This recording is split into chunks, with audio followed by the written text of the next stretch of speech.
Assalomu alaykum qadrli do'stlar, qadrli kanalim obunachilari va meni kuzatib boruvchi do'stlar. Sizlarga va'da qilganimdek bu safargi video odnoklassnik.ru saytiga delete account berish, ya'ni udalить account ko'rsatib boraman va qanday qilinadi, nimalar qilish kerak, nimalar bosish kerak, qancha vaqtdan keyin tiklab olsa bo'ladi. Shular haqida batafsil tushuntirib o'taman. Sizlardan esa kanalimga obuna bo'lib qo'yish va like tugmachasini bosish va keyingi video nima haqida bo'lishini kommentariyaga yozish, ya'ni qo'llab-quvvatlash so'rab qolaman. Bu juda muhim. Biz keyingi video ishlashga bu turtki bo'ladi.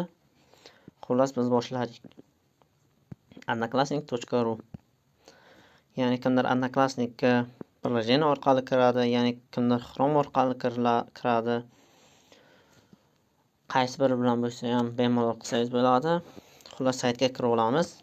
Saytga kirganimizdan so'ng o'ng tomonda pastda 3 ta chiziqcha bor, shuni ustiga bosamiz. Chiziqchani ustiga bosganimizdan so'ng ekranimizning o'ng tomon tepa tarafida настройки bo'limi bor. Настройки bo'limiga kirib olamiz. Настройки bo'limiga kirib olganimizdan so'ng настройки приложения bor. Ya'ni настройки приложения bosamiz. Настройки приложения bosganimizdan so'ng удалить профиль shu bo'limiga o'tamiz. Ya'ni bu delete account beriladigan joy. Bosganimizdan so'ng bizda parol kirit deydi, ya'ni Odnoklassnik saytiga kiradigan parolingni kirit deydi. Eslatib o'tamiz. Odnoklassnik saytini o'chirganingizdan so'ng siz 183 kun mobaynida tiklab olsangiz bo'ladi. Ya'ni 183 kun mobaynida siz profilingizni tiklab olasiz. Ya'ni o'sha nomer va parol yoningizda bo'lsa, yoningizda deb adashib ketdim. O'sha Odnoklassnik ochilgan nomer va parolingiz yodingizda bo'lsa, siz 183 kun mobaynida profilingizni qaytadan tiklab olishingiz mumkin. 183 kundan so'ng buni iloji yo'q, profil avtomatik o'chiriladi butunlayiga.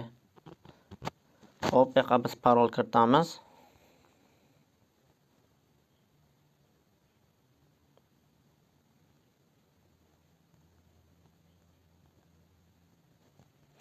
Parol kiritdik va удалить profil. Profilimiz o'chirildi. Bu profil aynan aynan shu kontent uchun ochilgan profil edi. Qolganlari o'zim shaxsiy profillarim. Xullas, video manzur bo'lgan bo'lsa xursandman. Bu aytganimdek sizlardan like, kommentariya va men kanalimga podpiska bo'lish. Xayr, salomat bo'lingizlar. O'zlaringizga ehtiyot qilingizlar. Keyingi videolarda ko'rishguncha xayr.